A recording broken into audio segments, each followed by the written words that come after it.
Je reçois maintenant Jean-Yves Stéphan, cofondateur de Data Mechanics. Vous avez été racheté récemment, ce qui est quand même une bonne nouvelle. C'est que ce que vous faisiez était quand même très pertinent. Racontez-nous justement ce que vous faites.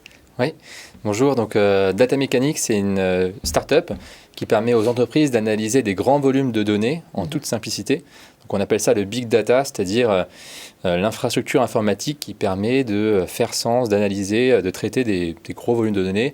On est un outil qui est utilisé par des data scientists ou data engineers. Alors quand vous dites big data, on en entend parler partout, donc c'est adapté plutôt aux scientifiques, c'est ce que vous dites, les spécialistes des data, des données. Ouais. Vous allez les revendre plutôt à des entreprises qui vont les exploiter pour pouvoir toucher les bons clients, c'est ça ?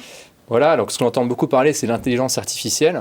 Et nous, je dirais qu'on est un petit peu en amont de l'intelligence artificielle. Parce que pour entraîner ces algorithmes d'intelligence artificielle, il faut déjà avoir de la donnée de bonne qualité. Et donc, il faut la retravailler, la nettoyer, la traiter. Et c'est là qu'on intervient. Donc, vous avez collecté plein d'informations. Vous avez regardé ce qui est pertinent, ce qui ne l'est pas. Commencé à les classer, les trier.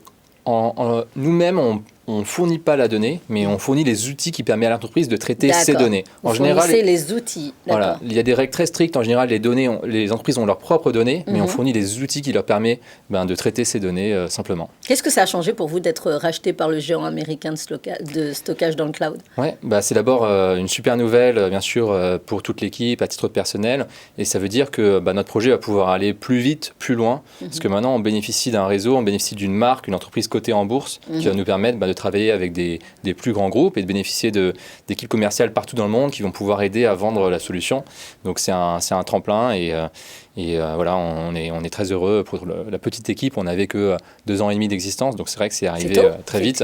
Ouais. C'est arrivé très vite, mais ça a beaucoup de sens. Et qu'est-ce qu'ils sont venus chercher ? Qu'est-ce que vous aviez de plus ? Pourquoi vous d'ailleurs ? On était sur une technologie très innovante.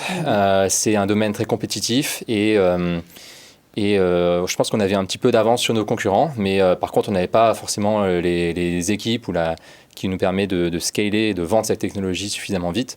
Donc pour eux, c'est l'achat d'une technologie et pour nous, c'est voir le projet se concrétiser un peu à grande échelle. Donc c'est un peu la Silicon Valley en France qui a été rejoindre les Américains. C'est vrai. Nous, il faut dire que dès le début, on vendait beaucoup aux États-Unis. Donc on était à la fois français, des équipes en France, effectivement, mais à l'ère du Covid où les réunions se font de toute façon par Internet, on vendait, on avait beaucoup de clients aux États-Unis. Donc finalement, je ne sais pas s'il faut toujours raisonner en termes États-Unis, France, mais de plus en plus dans certains secteurs, c'est juste des secteurs globaux avec une compétition globale et la France a des talents à revendre et à défendre dans ce domaine. Ouais. Et si vous aviez un message par rapport à votre entreprise à communiquer à ceux qui nous écoutent ?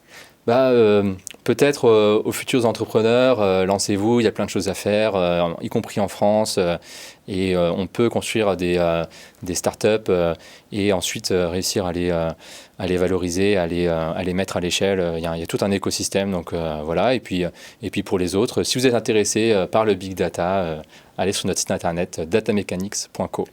.co, on n'a dit pas .com, mais .co. Ça. Merci beaucoup, Jean-Yves Stéphan, d'avoir été avec nous. Et n'oubliez pas d'aller sur le site, comme il vous l'a suggéré à l'instant, puisqu'il y a plein d'informations très intéressantes.